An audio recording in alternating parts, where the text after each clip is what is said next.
Veteran or not, picking the right mortgage loan can save you thousands of dollars over the life of the loan. But which option is right? Conventional or VA? Hey, how you doing? I'm Emmett Dempsey with Treasure Coast Mortgage here in Port St. Lucie, and I help families like you buy homes. I'm also an Army veteran, so spending your career 3 years at Fort Bragg, and I have a VA loan. So I talk a lot about VA loans in this channel and helping veterans with their VA loans. But conventional loans are very important as well. If you would just do me a favor and go ahead and leave a like on this video and subscribe if you haven't already. Also in the description, there's a free gift. You basically go on there and download a free guide about top 10 mistakes to make when buying a home. It might help you on your home buying journey. With that out of the way, let's go and get into it. Okay, so what is a VA loan? So VA loans were started after World War II for a lot of those provisions, for returning veterans so they can buy a house for the country that they defended. And it's gone through some many iterations over the years, but as it stands today, it's a 100% financing program. So it's a fantastic program, no mortgage insurance, all those different things. So the people who qualify, of course, are serving veterans who've served enough active duty time or reserve time, as well as surviving spouses. If you have any questions about your VA eligibility, definitely give me a call. I can kind of let you know what the VA says and whether you're eligible. All right, so what is a conventional loan? So basically, like it said, it's conventional. It's what most of the folks in the mortgage industry have always used.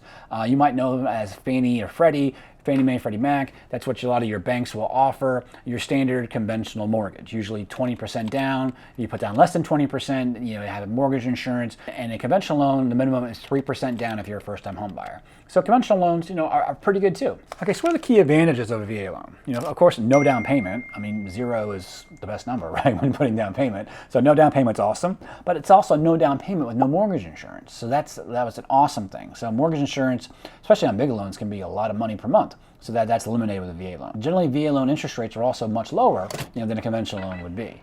But in this interest rate market in 2023, all the rates are high, so it's not as high, but and especially in this rate market, it's very important. Every little bit helps. It definitely helps to work with a mortgage professional who works with veterans and also has a VA loan. So it's kind of on both sides of the table. Advantages of conventional loans. So basically, there's different property types. There's your owner-occupied, there's your second home, and then there's your investment property. Owner-occupied obviously is what you live in. Second home is like your vacation home, and investment is for cash flow. So with a conventional loan, you can buy all 3 types. With a VA loan, you can only buy one, your owner-occupied. Also, conventional loans are available to everybody. You don't have to be a veteran. You don't have to be a serving veteran in order to get a VA loan. On average, your VA loan is going to be about half a point difference, depending on day to day.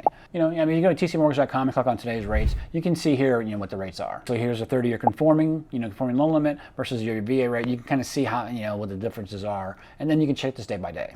So generally, every loan type has different loan limits. So your conventional loan is capped at $726,200. But for VA loans, if this is your first time using it, there is no loan limit. So you can be unlimited for a VA loan. So that's definitely an advantage for VA loans if you're owner-occupied. If you want to buy a more expensive home, a VA loan might be your best option. But on the downside, a lot of times, especially when we were in the go-go market of 2020, 2021, a lot of sellers didn't like VA loans because of the perception that they were harder or whatnot. And I always work to fight those perceptions. Right now, we're in a higher rate market, but as rates come down and the market more active, a lot of times your sellers, they say they don't want to take VA loans. So conventional loans, if you have to win a competitive offer situation, making a conventional offer to buy it and maybe refi to VA later, that's definitely a tactic that we've used. Ideally, you would use your VA loan if you have it. So VA loans have also, have property requirements. So if you're buying a house that needs a little bit more work, a VA loan might not be the best option. A conventional loan would definitely win out in that situation. As far as approval process, there's really no difference. It depends on what your eligibility is. It's pretty easy to go from one loan to another.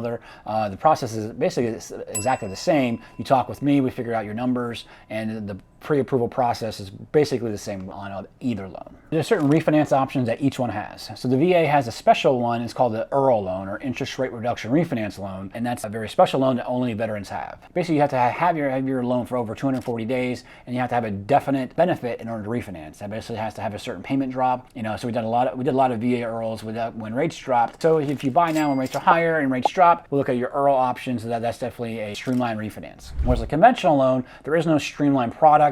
It's just a general conventional refinance, and then we look and see what our rates are. So basically, VA loans are beneficial if you're looking to buy a lot of house. If it's a house you're going to live in and you need to buy a bigger house, your VA loan, if you're eligible, that's the place I would start first. But if your goal is to not be there a long time, or you're buying a second home or investment, you want to use a conventional loan. Definitely if you're a veteran and you want your VA loan, I definitely hope you give me a shot as a fellow veteran. I'd love to help you and your family. At this point in the video, you're probably wondering what other VA videos I have on the channel. So YouTube wants you to watch this video right here.